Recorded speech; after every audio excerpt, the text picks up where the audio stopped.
But I'm super excited. We're gonna just kind of like have like an open jam today. I'm really excited because I've got Jay and Ben, and their secret sauce is something that they call the fulfillment funnel. And I have been reading their book. Is it called the Success Manifesto, or is that what you just It filed? is. Okay. Yeah, No, it is. Customer Success Manifesto. Yep. It's awesome because it's so like everyone always asks, like, Laurel, like your program has been, on the market for like 4 years, and it's always changing, it's always evolving. Like, how do you keep students? And it's because I literally put more effort into looking at my churn rate in this program than I do at my lead gen. Like, and my students will tell you, like my Lean on Laurel students, they know. Charlene will tell you, like, I only look at my ads probably once every 2 weeks, 2 to 3 weeks, but I'm looking at this churn rate, like so stealth, because like, I want to make sure that everyone who comes in is super clear on what they need to do, how they do it, and more importantly, what's next, right? Because like the inevitable is coming. Ad costs are going to go up, right? Like they already have. I think this year, in the next couple of months, I think we're going to see a little relief. That's my little guess on that, is ad costs are going to be cut in half. But as years go by, ad costs are going to keep rising. And the secret sauce to their fulfillment funnel is going to be key to you being able to keep up with those rising ad costs, because increasing your LTV, right? We always talk about more leads, more leads, more leads. But most of us don't need more leads. We just need to be able to nurture the leads that we already have, and the buyers, most importantly, the buyers that we already have, into buying more things for us. Like, if someone comes into the $7 program, every single person that comes in is worth $364. You see how quick I was able to like give you guys a direct number, because I keep an eye on this. Now, sometimes it fluctuates. Last month it was 311. This month it's 364. It usually, fluctuates between 300 and up to 390. So between $300 and $400. But I always am really, really good at learning what those numbers mean, because I'm not freaking out when I'm paying one day $30 for a $7 member. You guys, they're worth, mid 300s. And so what we're going to talk about today is the secret sauce that Jay and Ben have been working with. I mean, like, you might not know Jay and Ben, but you definitely know a lot of their clients. And so this is one of those things that, and I told my students, I said, dude, I was like, if you're missing this live training today, their clients pay them upwards of $20,000-$30,000 for this information that you guys are going to get today. Like, this is super, super valuable. So I want you guys to all pay attention, grab some notes, because I know that this is going to be something that you probably want to do time codes on. And, but like I said, we're going to have kind of an open jam. And I'm going to shut up because you guys know I'm a chatty Cathy, but I'm going to let Ben properly introduce him and Jay to you guys in the proper way, because I don't think I am able to do that justice. No, you're good. And we appreciate just being here, and we appreciate all of you guys. We know, you all have plenty on your plates, I'm sure, as you're running businesses and you got business and personal lives. So we appreciate you guys taking the time out. And our goal today is really to help you guys first and foremost understand what we call a fulfillment funnel and how impactful that can be in your business. And because we do have limited time today, Laurel's, we'll talk about the book and stuff, but we also have a training that Jay and I recorded that goes much more in depth. And so we'll give that to Laurel if she wants to share that link with you guys. Totally cool. But yeah, that's the goal of today. And just a little bit about myself. I'll let Jay talk about his background, but I started in business way back 100 years ago in 2009 as a personal trainer and yoga instructor. I opened my own business. I sucked at sales, I sucked at marketing, but I was great at relationships. And so I got better at marketing and sales over the years. But really what allowed me to successfully run that business for 6.5 years was the relationships that I formed with my clients. And I didn't necessarily realize that was like a real strength of mine at the time. But as I looked back, I was like, oh, wow, I had people that worked with me for 10 years, for 12 years, even outside of me just having that physical studio location. And as I kind of reflected back, I'm like, what was it that allowed me to have that kind of LTV. And, these were people paying me thousands of dollars a month for personal training and like really kind of high ticket, but in person. And, then I moved into the online space. I had a small Facebook ads agency for a little while, realized that like, while that was great and I was okay at it, my jam really is coaching and consulting, and, this kind of relationship piece. So I got on the team at Traffic and Funnels. I eventually became the client success director there. I was overseeing 250 active clients plus a team of 7. I kind of the peak there, and saw over 1,000 clients go through that program. So that volume of experience, I didn't coach everyone one-to-one, but I did a ton of one-to-one coaching. I was mentored in there, and just those 2 years of experience really helped solidify, more of a framework about client experience for me and how to start helping others with that. And then, I was fortunate to actually met Jay way back at Traffic and Funnels. Hopefully he doesn't share the coaching story there because I was not so nice to Jay in some of my coaching with him, but it was effective, but it was not what I would do now. And, a little bit later we reconnected and he helped me really kind of take these ideas that I had and create a clear structure, what we call the Raving Fan Formula. And that was 2.5 years ago, which is crazy to say. And it's just been an amazing partnership to work alongside Jay. And so I'll be quiet now and let him give you guys a little bit of his background too. Yeah, I have a different experience. So I come from an engineering background. I was an engineer for 10 years. I worked in different projects across the world. I worked in Canada, Montreal Metro. I worked in Qatar Olympic Games and World Cup. I worked for that project as well. It was my last project. And when I was working as an engineer, I was always like, I don't know. I don't like to conform to what I'm doing. So I always like to explore new things to keep my brain excited. And I started for fun, a parallel business. I started a health and fitness offer. It took off. It worked well. I was able to get at its peak, I would say 200 active clients. I was managing by myself like 160, 170 clients and still doing the engineering job at that time. I don't know how. Honestly, I know it was actually my ability to understand systems and how things work and how it can create repeatable experiences and create that predictability. And that allowed us to create like an amazing LTV, high retention, clients were happy. And I was like, cool, this has been fun. I've been doing this like for 5 years, but I want something else. I want more. And when I had the opportunity to connect with Ben, I had a couple of ideas that I wanted to create. Ben had similar ideas, like we joined forces and here we are 2.5 years later, super happy talking about now a book and working with like more than 100 different businesses that we consult and we've overseen. I've learned a lot from working with people. Like our offer that we had, a health and fitness offer, I coached personally around one-on-one 1,200 people. And if I add the group people that we coach as well, like was more than 3,000 people in total. So lots of data points that help me to understand how people operate in different parts of the process that allowed us to create some of the frameworks that we use today for very different offers that are not even related to health and fitness, but they still deal with humans. So anything that deals with humans, like the frameworks, the first principles are still the same. If we understand humans, if we understand who's on the other side, we can serve them better. And that's what we call relationships at scale. And we'll have time to talk about that later on.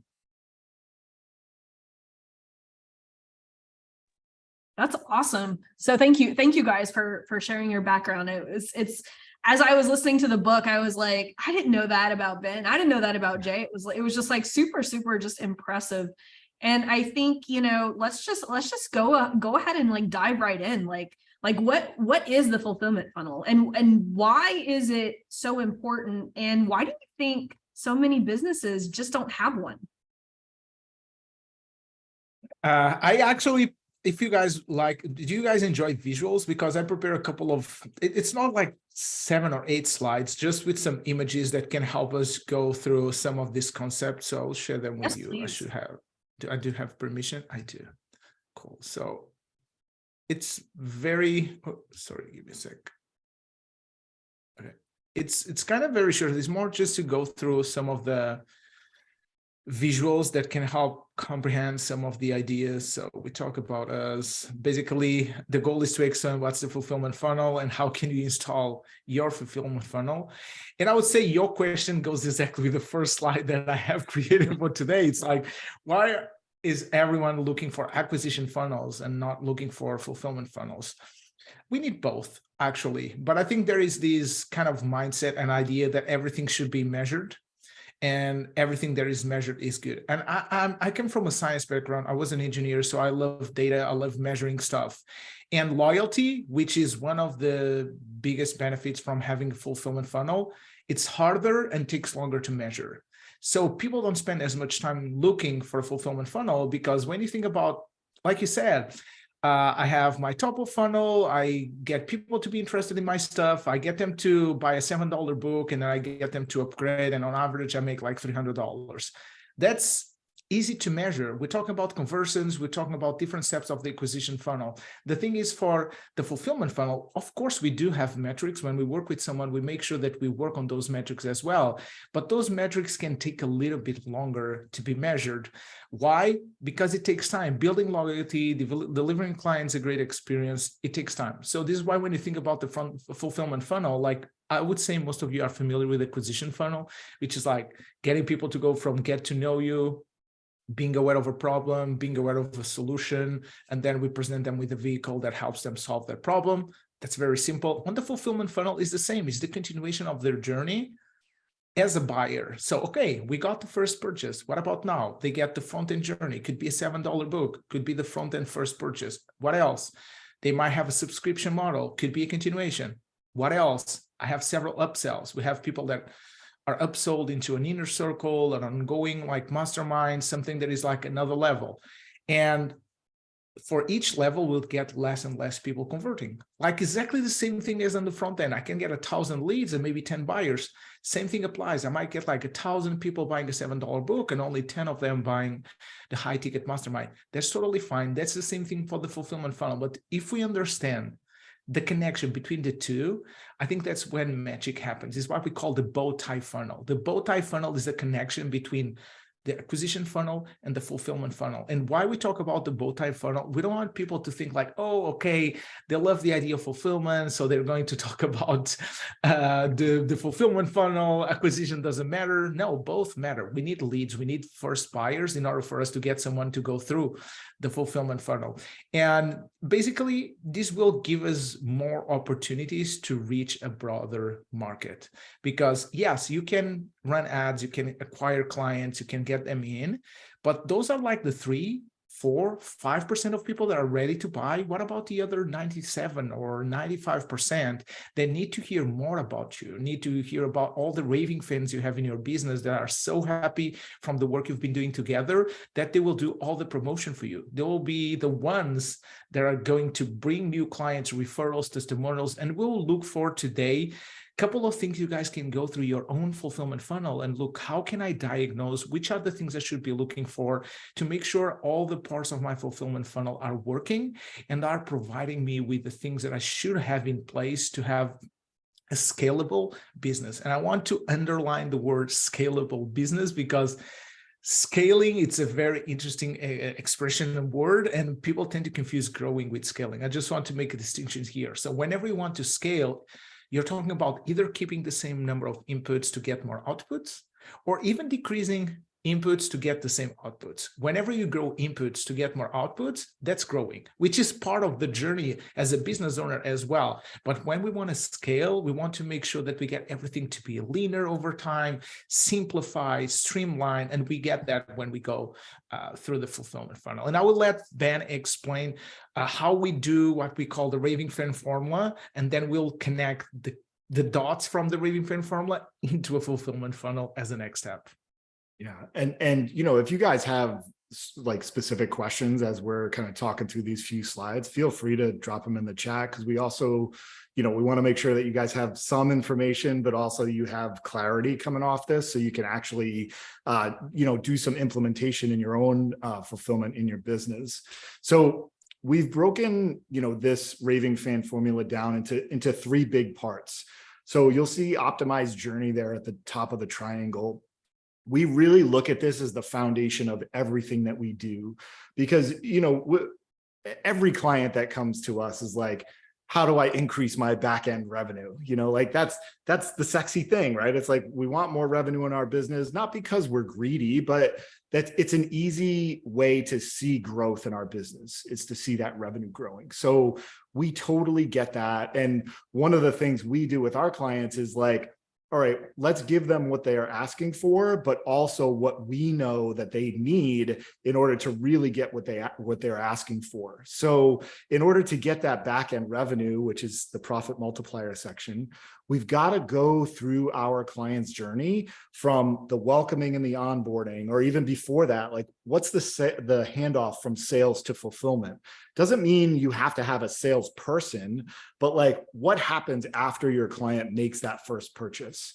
Are they clear on how to be onboarded? When they're onboarded, are they feeling like they're part of something and you're really, connecting with them as a human and not just another number or sale? Once that happens, how are we laying out the journey clearly for them? Like showing them the milestones, talking to them about the peaks and valleys that they're going to experience so that there's that predictability within the journey.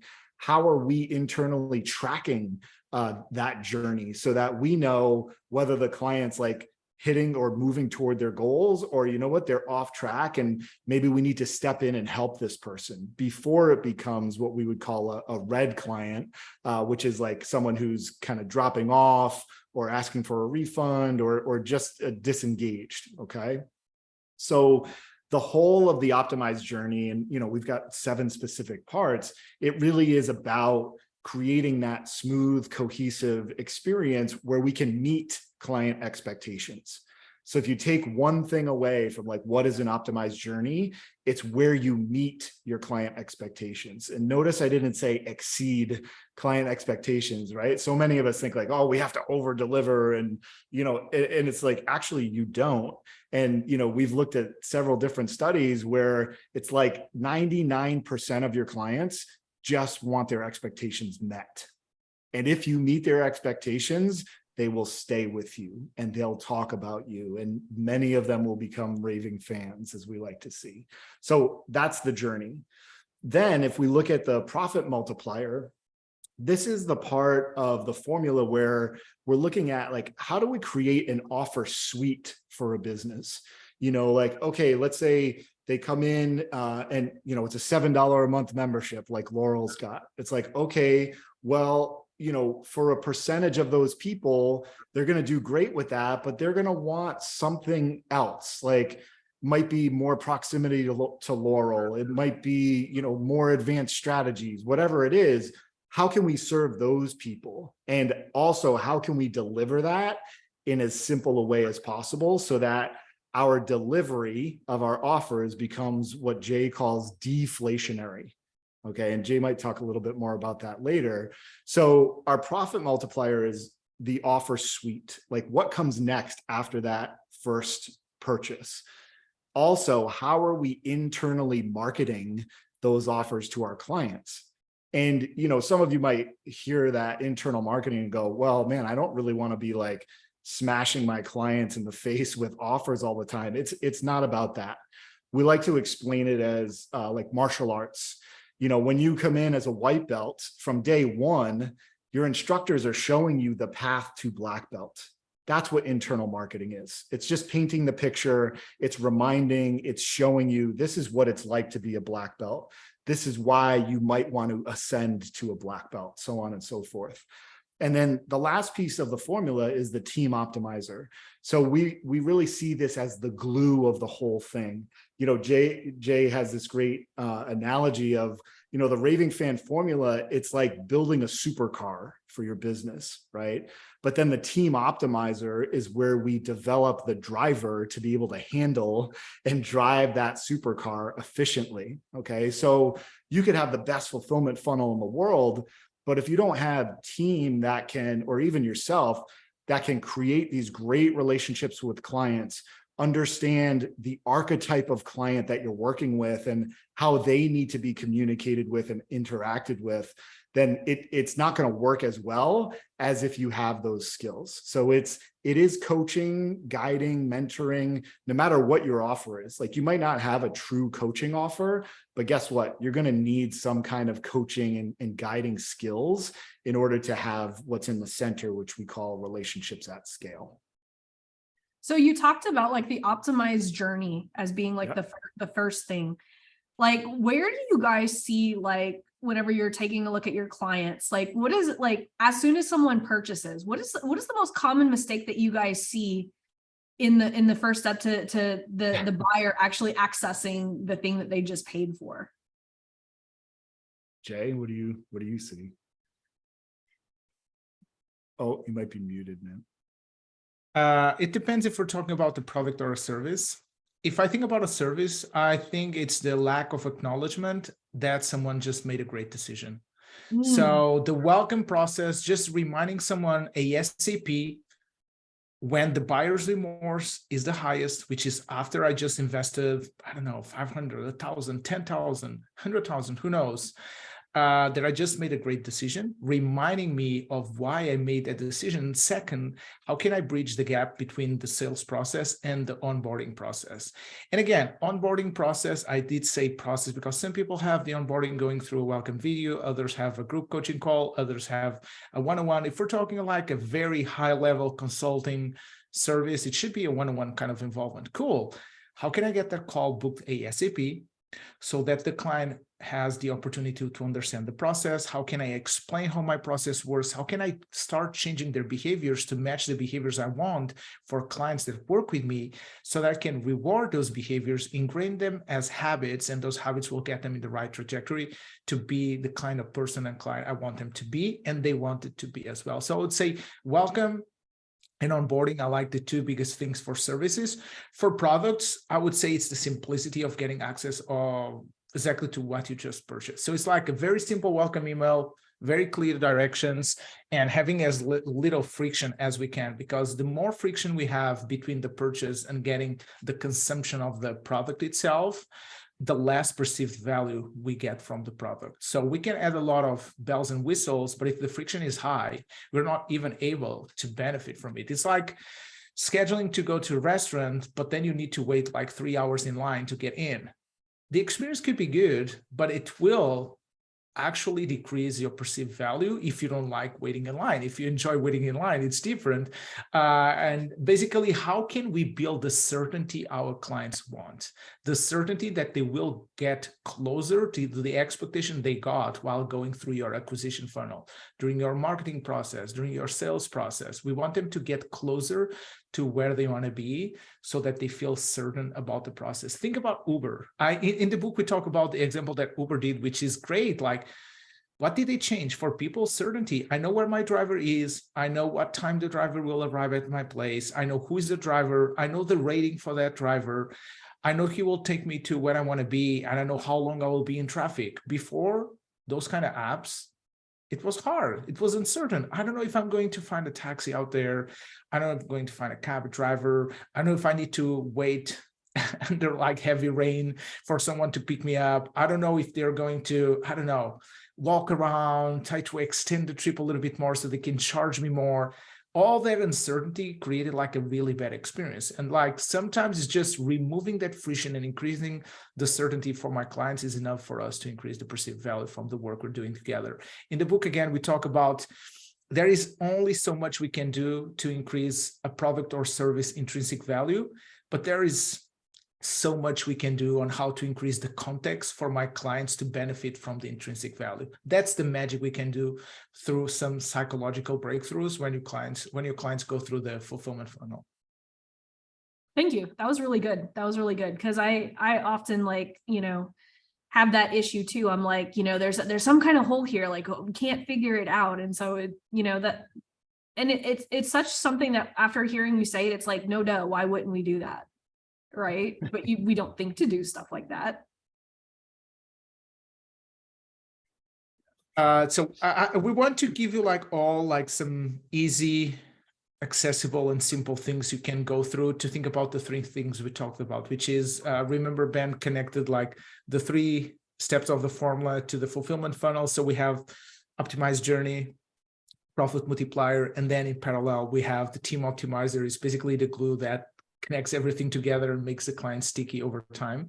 So when you look at your optimized journey, when your clients start working with you, how can you diagnose if everything is working well? Very simple. Look at your drop-offs, your results rate, and churn refunds. Like Laura was saying, she looks for churn like often. That's good, because then you're diagnosing your own journey to make sure that the journey does make sense and it's exciting and valuable for your clients. And what should be a KPI? We have a number, but it's not going to be fair because it depends a lot on the product or service you're selling. Like the more DIY the product is, like the lower the success rate, because again, it's fully dependent on who is taking action. If it's a done with you, we can increase the success rate. If it's a done for you, even better. But would say for a done with you, something like is a mix of coaching, consulting, and the client does a little bit on their end. We have seen as a really good solid KPI to aim for 80% success rate. So we're talking about 80% of clients that come in, cross the finish line, and they're able to get close enough or exceed the expectation. So when people ask me, what do you mean with success rate? It's not my own expectation. It's my client's expectation. If I promise my client to make $100,000, I need to help him meet that expectation. If he makes 90, I might feel like he was successful, but he doesn't. He was expecting that he was going to make $100,000. So it's understanding success rate for me is just how many of my clients are able to meet their expectation within the front end journey they have while working with me. And you can look for some great results, tangible and intangible, you get from an optimized journey. When your optimized journey is working well and everything is smooth, you'll get more referrals, more testimonials, and you end up like getting as a byproduct more client renewals. Also, as more like an intangible result, you'll get client happiness. You can feel that your clients are happy and that you feel your clients are engaged, which is something that is hard to measure again, but you can understand, oh, all my clients are engaged. Like, we're here today. We can look at the meeting and see like we have a lot of people here watching. It means that your clients are engaged, because if they trust you to spend an hour of their time listening to the two of us that they've never interacted with before, it means that your clients are engaged. And that's a very good thing regarding the journey they're going through.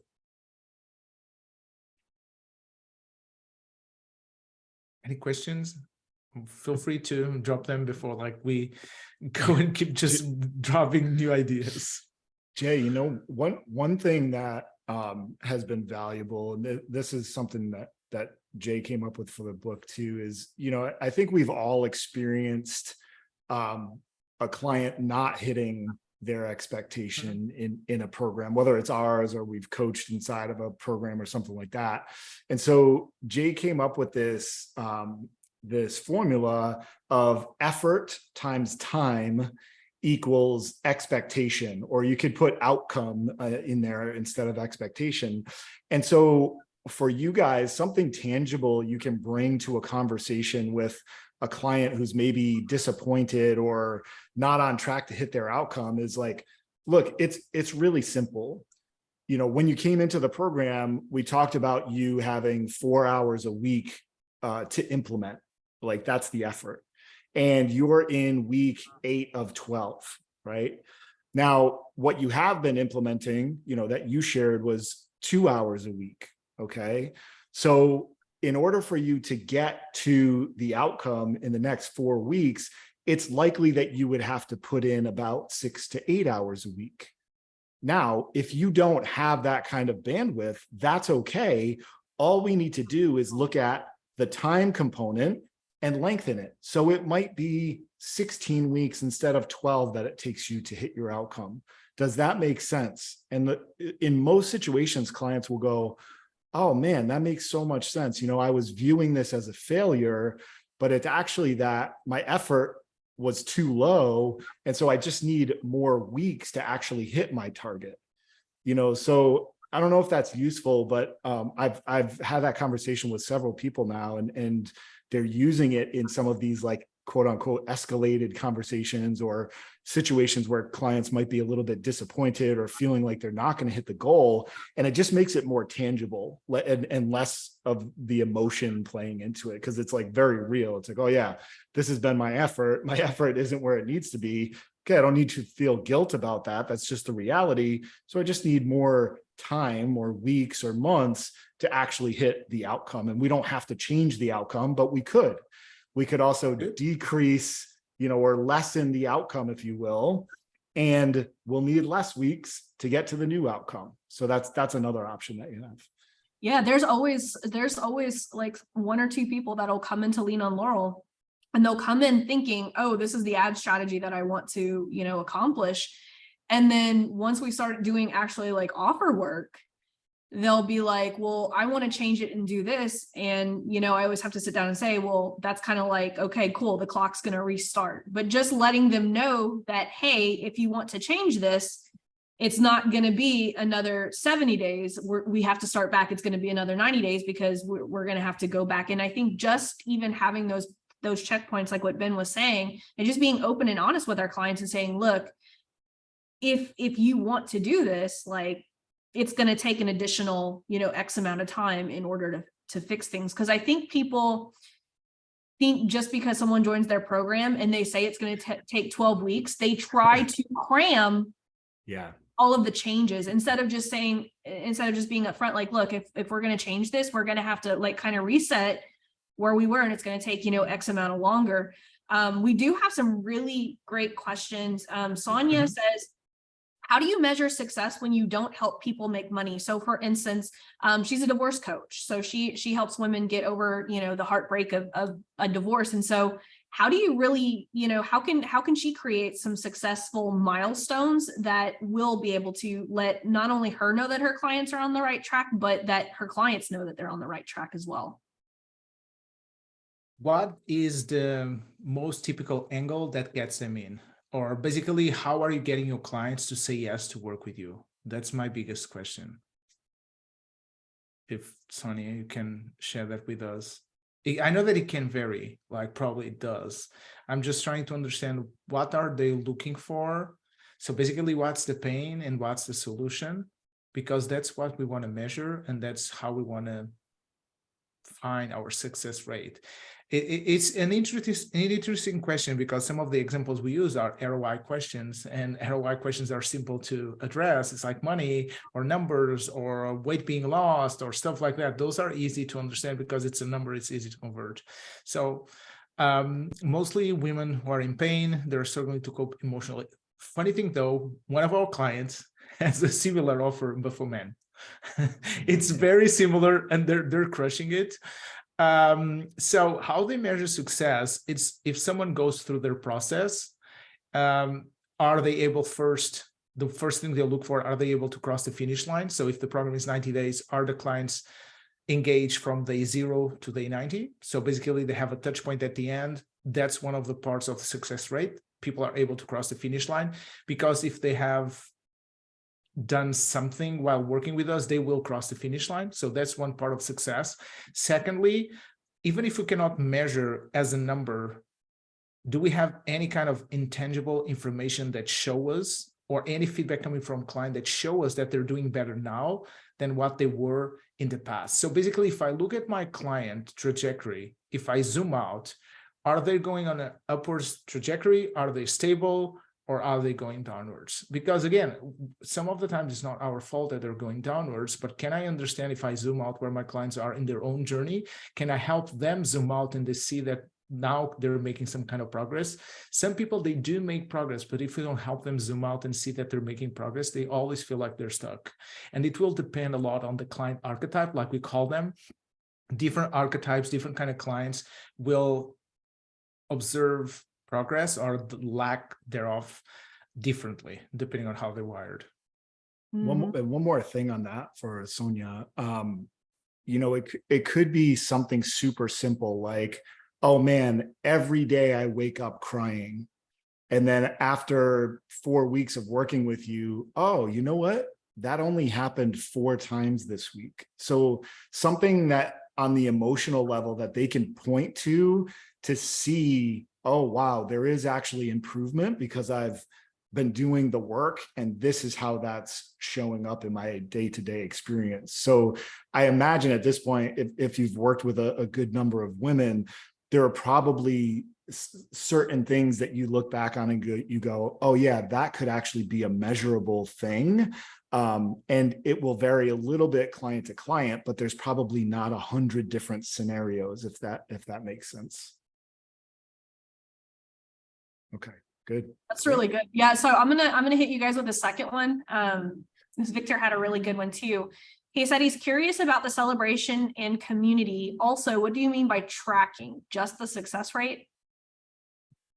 Well, let's start with celebration because that's very simple. We have different kinds of celebrations. When we have a smaller milestone that is part of their journey and shows our clients that they're getting closer to the end outcome they're looking for from working with us, it's worth celebrating in many ways. It could be if you have a community, again, I'm tapping into community as well. You can celebrate in the community. So everyone can share their like appreciation, oh, you're doing great, and everyone feels special and they feel recognition. That's what most people want. They want recognition. Some people do well with public recognition.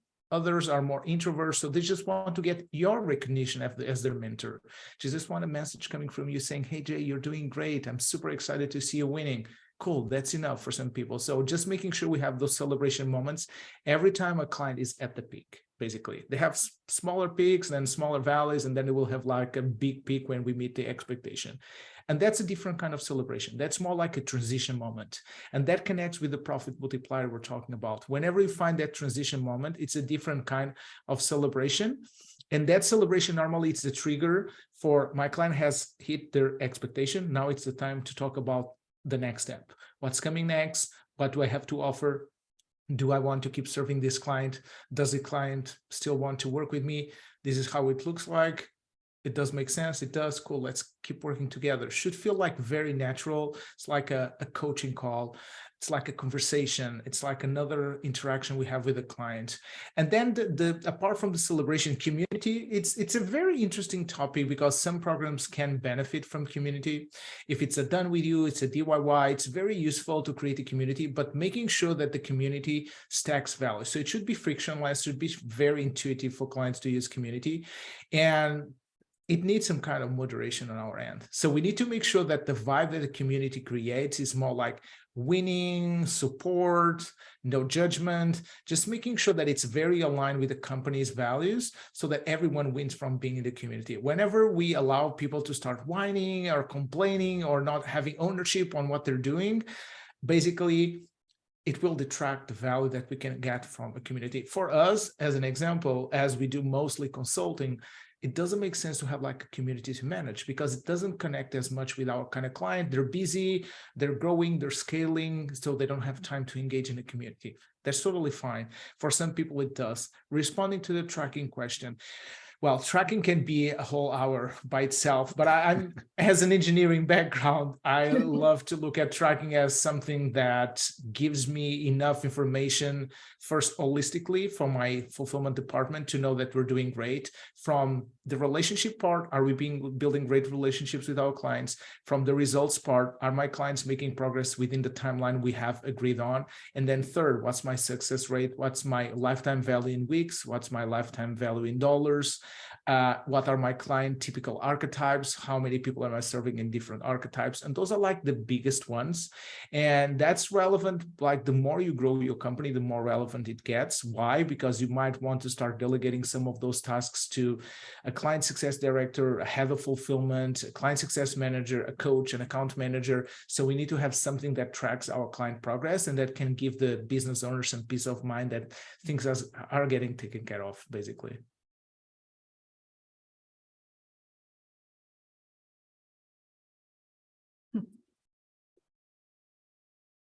Let's see if we have time to go through all the steps we have here.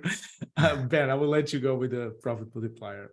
Yep. So I spoke to this. I won't go too deep because I gave you guys a bunch already, but these are the basic pieces of our profit multiplier approach. So phase 2 avatar and offer, it's really, really simple. And honestly, I think this is one of the areas where owners get really tripped up is in the front end offer, they'll take their clients from like A to B. And then in their next offer, a lot of times they try and go from C to Z, where it's like becomes overwhelming for the client. Like as an example, let's say, all right, in the front end, we helped our client handle their emotions, day to day really consistently. And then in the back end, we're going to show them how to get married again. It's like, whoa, wait a minute. Like I didn't even I don't even know how to date or whatever, So what we do with a lot of owners is just like, okay, where are 80% of your clients after they finish the front end? And given that, what is the next logical step? And it can't just be the logical step, but like, what is the next step that they want to take and they're excited about taking and that you want to lead them to? And that's how we kind of come up with not just the avatar, but like, what is that next offer? And, a lot of times too, the offer is more of a continuation. Like we talked about extending the time. So a lot of people come in and they're like, yeah, I'm going to get this done in 90 days. I'm going to crush it. I'm going to, and it's like, okay. And then life happens and it's like, oh, well, I love it. I love the program. I love the experience, but I need more time.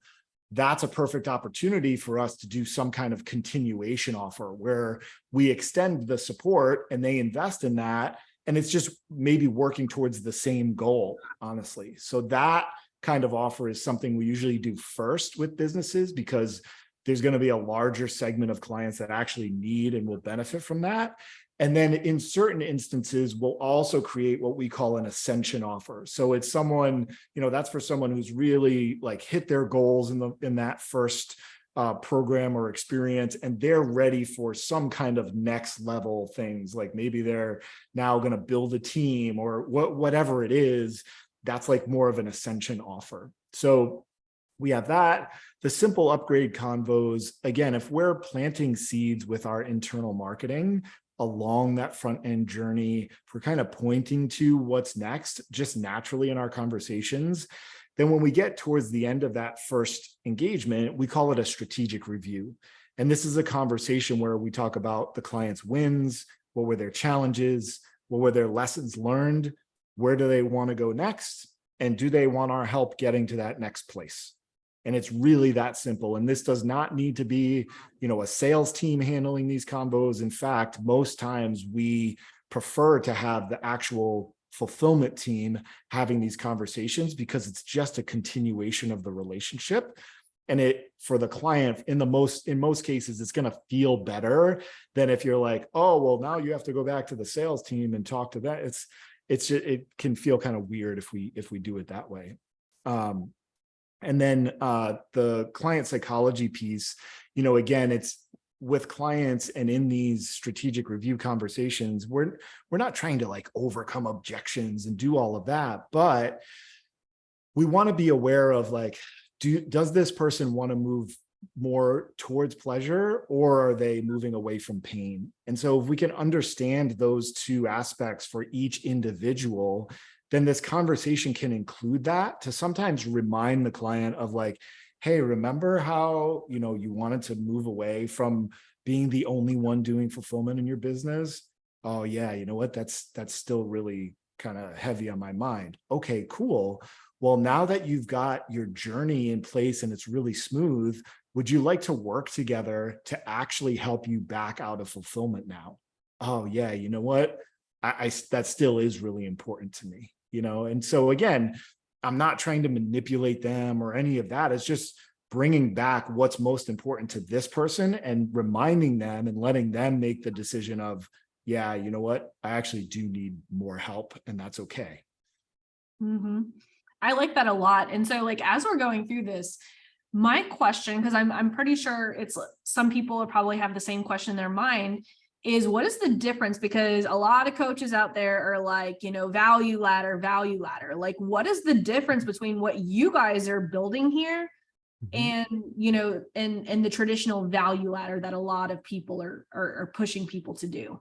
Yeah. I mean, I think you could look at this as a value ladder. I think the thing for Jay and I is that we want to see businesses put relationships first. Mm-hmm. And with my sense or my experience of the value ladder is just like, how much money can I get out of this person? And it's like, look, that's fine. And obviously it has worked for many people and many businesses.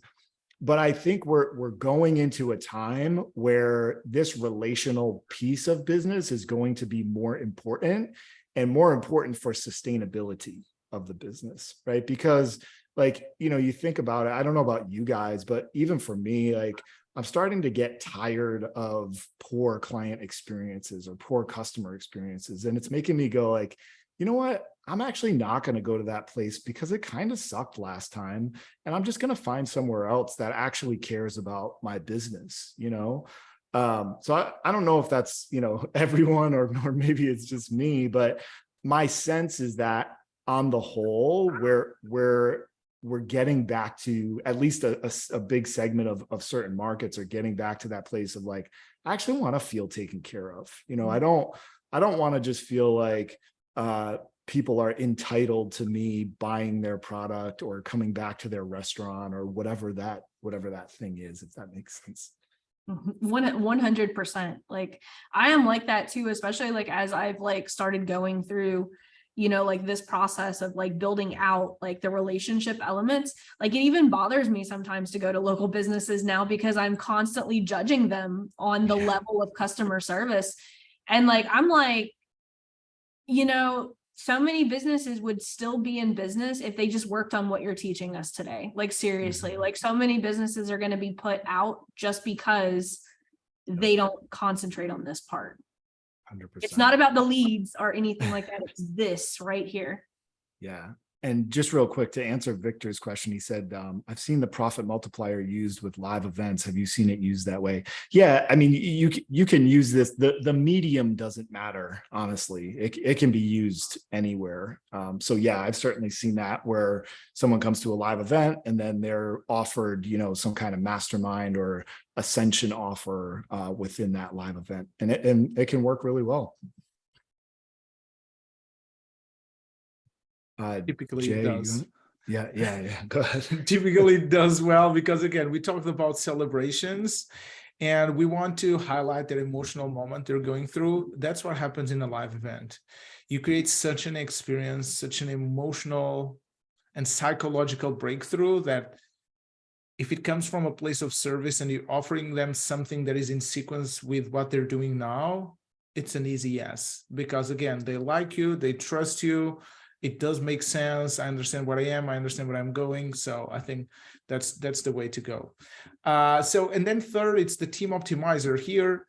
Whenever we think about team optimizer, it's like, cool, I'm growing my team. And if I'm growing my team, is my team actually delivering the service or the product effectively?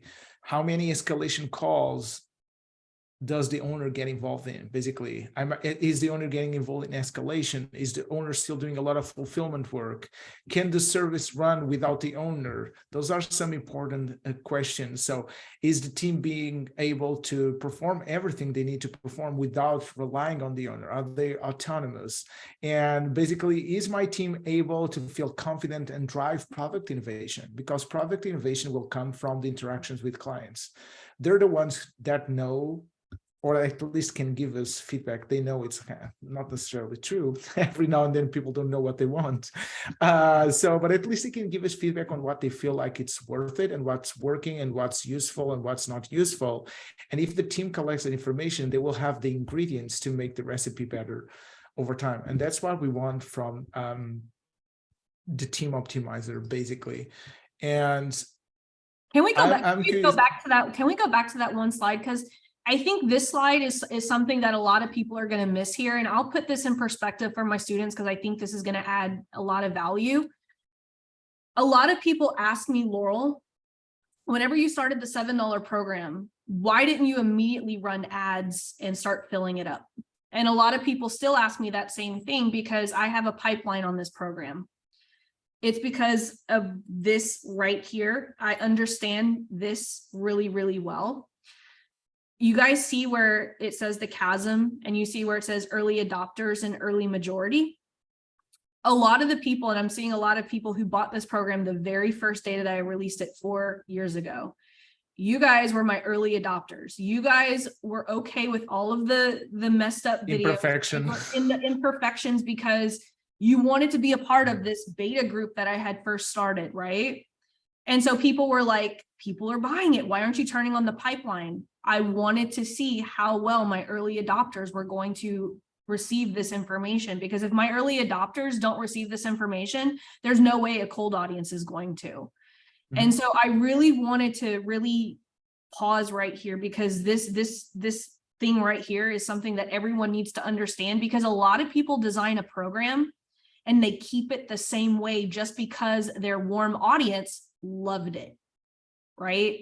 But we have to get over this chasm part right here to where it is going to be adopted by a majority of the audience who doesn't know you yet, right?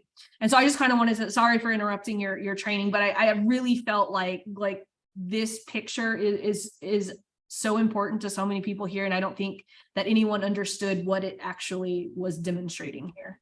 I was just rushing because I saw the clock ticking. But this was this was one of my favorite parts of the book, though, and I even messaged Ben yesterday. I said, I just had an aha moment, like my upper level program, like I've been living in like the early adopters so long, it's time to like really make this like innovative improvement in my Lean on Laurel program, so that people who aren't my raving fans can go into it and be like, oh man, this is freaking awesome. And not have so many imperfections and not have so much, you know, things like that. And so I just wanted to make sure that everyone understood how important this diagram right here is. And if someone wants like a quick reminder, what's the difference between before the chasm and after the chasm? Before they value novelty, after they value certainty. That's the biggest difference between before and after. So whenever you create something, even if you don't have any certainty, but it's new, innovators and early adopters love it. But when you appeal to the masses, to the general market or a broader audience, they want the certainty. They don't want the novelty. This is why they weren't the first ones. Yes, raving fan book. I was checking the comments. If you guys want like very simple way, just scan the QR code that you have in front of you now, and should take you directly to the book. That's cool. That's awesome. It should be very simple. So I wanted to make sure that you guys still have some time to do some Q&A. I have a hard stop, but Ben, you can take care of a couple extra minutes with for sure. Q&A. So let me. And don't worry, like in the replay, guys, I'll make sure that you guys get the link and everything. And I know Ben is is it gonna be that training that I watched a couple of weeks ago that was freaking awesome that you're gonna give them? Yeah, so Jay and I actually redid it with no audience. So we've got that, we've got the slides, and then you know, then maybe there's another couple bonuses we could just throw in there if you're cool with that, Laurel. Oh my gosh, yes. Like guys, like whenever I tell you, like I spend more time on this part, like this is why this is why I could sit here and talk, because like this is, to me, this is like the lifeblood of all of our businesses is right here. 100%. Does anyone have any questions for Ben? So Melanie says, so the basic foundation is adding value in the best possible way to help your customer and not yourself. Ooh. Yes and no, because here's the thing. If, you know, I almost think of it as like, you know, the mothership, right? And so we all need to feed off the mothership, and that's you as the owner and also the clients.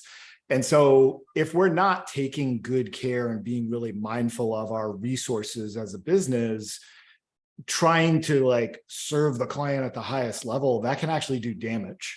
So yes, we want to take care of our customers and create great relationships, but we want to meet their expectations without doing harm to ourselves or our team at the same time.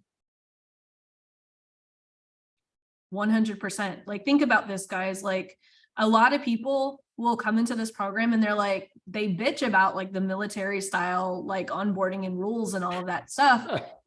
But a majority of you guys appreciate that, right? Because you guys don't want all of these people posting in the Facebook group, taking up a lot of value space, being willy-nilly, like, where's the Zoom link? Like, what's like, you know, like there has to be rules set in place so that everyone can get like the value of the program.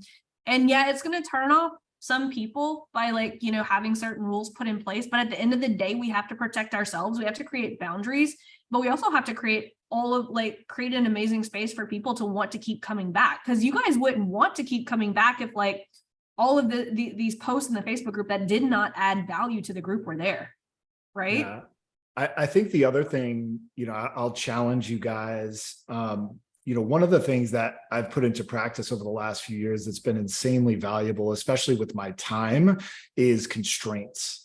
And so, you know, it's like when I talk to an owner and they're like, oh, you know, I want to redo everything in my client fulfillment because like, it's just not good enough. It's like, whoa, let's pump the brakes.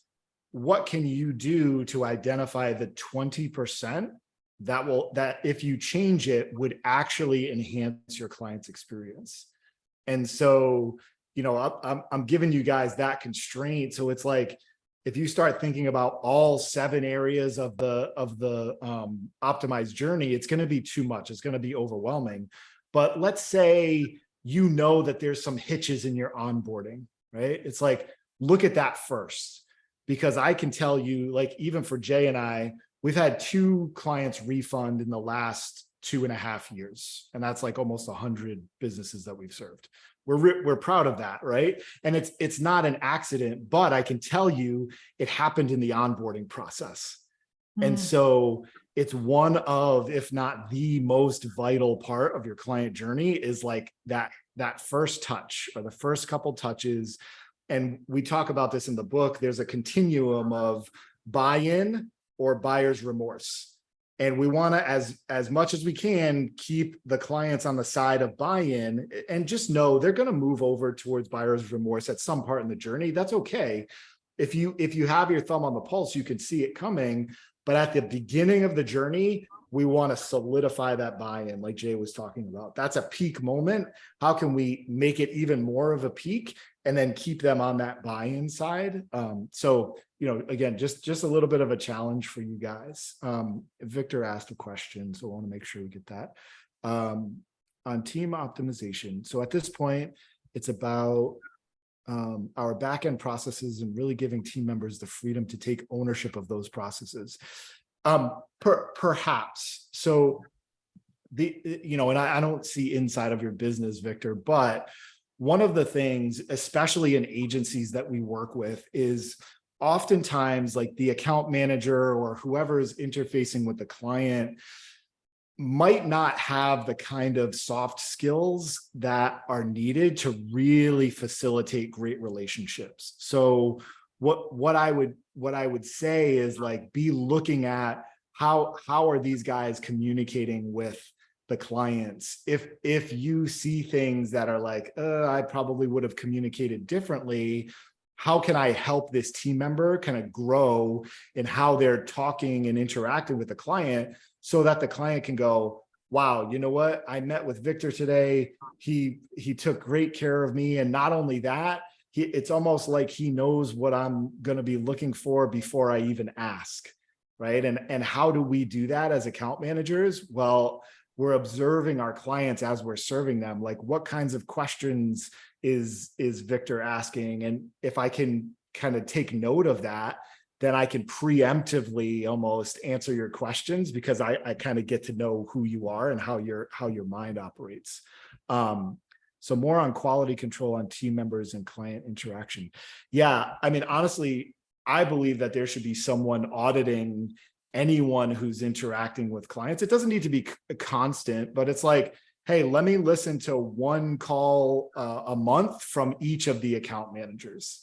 Or let me, if you guys are doing Slack communication, let me just pop in and see, like, what is the tone?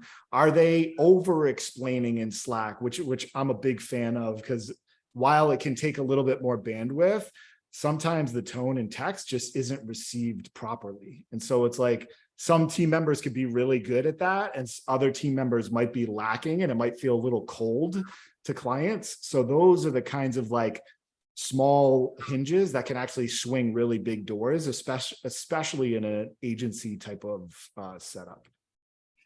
That could go a long way. Like one of my, I'm so direct, And so sometimes I even have to remind myself, add some emojis so they know that I'm not like fussing. And Victor knows because he's in my Lean on Laurel program. There was a call the other day that we had, and I was like, God, I literally, because I was reading my questions on the thread that they were RSVPing to, and I was being very direct, and I was like, oh my God, they probably think that I'm like fussing. And I'm like, I need to remember to put emojis go a really, really long way. But just to really add on to that, because Victor does have an agency, like, you know, one of my agency clients told me this, and for the longest time, it's stuck with me.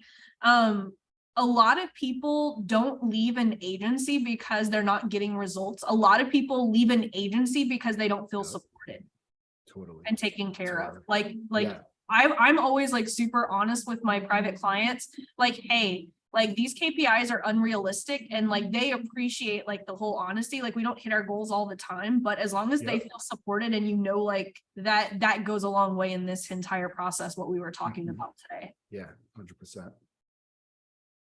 Awesome. Yeah, well, thank you, Ben, so much. Like, I appreciate. I was super excited, pumped up today to have you. Like I said, I'm in the middle of the book. I'm gonna link them to all of the resources and everything, because I know that they're gonna get as much value out of that book as I'm getting right now. Like I've been like taking notes on the other side of the whiteboard of like how to fix like I'm constantly trying to fix onboarding. I don't know why, but it's like a constant on my mind is like, how could I make my onboarding better? Yep. No, that's awesome. Yeah, and I'll share the other training with you. And you know, again, thanks so much everyone for joining us. And you know, it's always fun to jam on client experience. Absolutely. Well, you guys have an amazing day. And again, thank you. And please tell Jay that we said thank you as well. I know he had to run, but we appreciate and respect your time. All right. Take care, everyone. Bye, Ben.